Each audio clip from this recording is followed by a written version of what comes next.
উনি স্বাধীনতা আন্দোলনের প্রধান পুরুষ ছিলেন। শেখ মুজিব স্বাধীনতার কোনো ডিরেকশন বাংলাদেশের জনগণের সামনে দেননি। যে আমরা আমাদের ইতিহাসও এই কারণে রচনা করতে পারি না।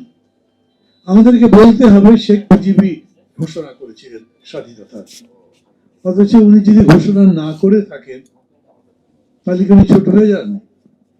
উনি স্বাধীনতা আন্দোলনের প্রধান পুরুষ ছিলেন। যেভাবেই তার ভূমিকা থাক, যুদ্ধের ময়দানে অনুপস্থিত থাক, পাকিস্তানি আর্মিদের কাছে সারেন্ডার করে ধরা দিয়ে থাক, তারপরেও ওনার নামেই যুদ্ধটা হয়েছিল, ওনার নামেই স্বাধীনতার লড়াই হয়েছিল। কিন্তু আমাদের সংস্কৃতি এরকম, আমাদের বলতে হবে সবকিছু উনি করেছেন, আর কেউ কিছু করে। এবং শেষ পরিণতিটা কি হয়, যা হয়েছে দেখছেন তো। এইরকম একটা সংস্কৃতির বাইরে আমাদেরকে আসতে হবে। ওই সংস্কৃতির ছাপ দেখেন, 15 বছরের সংগ্রাম স্বীকার করে আমি 15 দিনের সংগ্রামকে সবচেয়ে বড় বলি, সেটা প্রচার করি এবং অন্যদেরকে ছোট বানিয়ে ফেলি। তাদের সংস্কারের যে অবদান সেটা তো স্বীকার করি না, উপরন্তু ইতিহাস বিকৃত করে ইতিহাসকে ভুল পথে পরিচালিত করবার জন্য নতুন করে ইতিহাস বানাবার চেষ্টা করি। একটা বড় কাজ করবার পরে, একটা মহান কাজ করবার পরেও আমি এত ছোট কাজ করে ফেলি যে ওই মহানুভবতা আর মানুষের সামনে আসে না।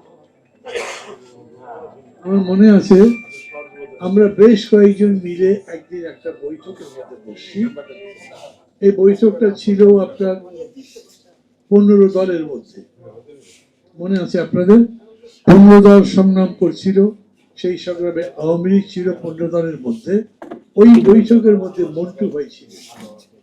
কথায় কথায় এটা আসছে যে যখন পাকিস্তানিরা 25 আগস্ট হামলা করলো তখন আমরা কি করেছি। আমাদের সামনে কোনো ডিরেকশন ছিল না, কোনো বক্তব্য ছিল না। রিয়ালিটি হলো শেখ মুজিব স্বাধীনতার কোনো ডিরেকশন বাংলাদেশের জনগণের সামনে দেননি।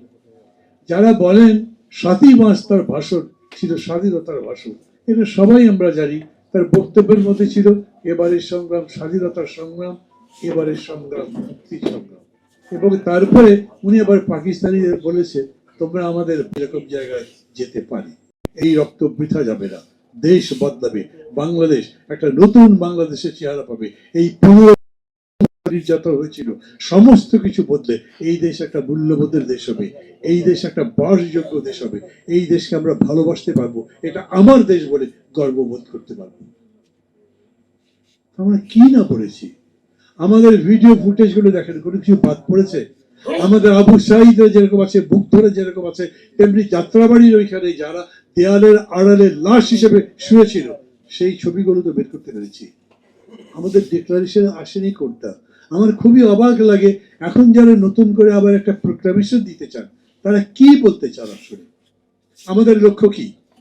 আমাদের লক্ষ্য নির্ধারিত হয়নি। আমরা একটা গণতান্ত্রিক দেশ বানাতে চাই, তা যদি না হয় তাহলে 15টা কমিশন বানিয়েছেন কেন? তাহলে নতুন করে কনস্টিটিউশন আবার সংস্কার করতে চাইছেন কেন? নতুন করে নির্বাচন ব্যবস্থা সংস্কার করতে চাইছেন কেন? আমরা ডেফিনেটলি একটা নতুন বাংলাদেশ বানাতে চাই, যেই বাংলাদেশ গত 15 বছরের তুলনায়, অথবা আরো যদি বড় করে বলি গত 54 বছরের তুলনায় একেবারে নতুন, যেই দেশ দেখে বিশ্ব অবাক হয়ে তাকিয়ে থাকবে। এটা তো হয়েছে। যেরকম করে সাঈদ জীবন দিয়েছেন, এরকম দ্বিতীয় আর একটা জীবন দেওয়ার ঘটনা আমি এই পর্যন্ত প্রায় প্রতিদিনই সার্চ করি, এখন পর্যন্ত পাইনি। আবার বলি, মিছিলে চলতে চলতে হঠাৎ পুলিশ গুলি করলো বা বাহিনীরা গুলি করলে 2টো লোক মারা গেল, বরকত, সালাম, রফিক, জব্বার, আসাদ, অজস্র নাম বলতে পারবেন। কিন্তু একেবারে ওইখানে বন্দুক গুলি হতে পারে, সামনে দাঁড়িয়ে বুক চিতিয়ে 2 হাত বাড়িয়ে বলছি তুমি গুলি করতে পারো, আমি নড়ছি, এবং গুলি করা হয়েছে, মারা গেছে। আর একটা উদাহরণ পৃথিবীর কোথাও পান? তো তা থেকে আমি কি বলতে পারি না আমার লক্ষ্য কি ছিল? আমি বুঝতে পারিনি এই যুদ্ধের ঘোষণা কি, এই আন্দোলনের ঘোষণা কি হতে পারে, ডিক্লারেশন বা প্রোক্লামেশন কি হতে পারে? না পারবার কি কারণ আছে? মানুষই বলেছে, ওই সময় স্লোগান উঠেছে নতুন বাংলাদেশ করতে চাই। আমরা সবাই মিলে বলেছি, টিভি গুলো যারা যারা তখন কথা বলতে পেরেছে সবাই বলেছে আমরা নতুন দেশ চাই, এইরকম দেশ, এইরকম নির্বাচন এবং সংস্কারের জন্য এই পদ্ধতি।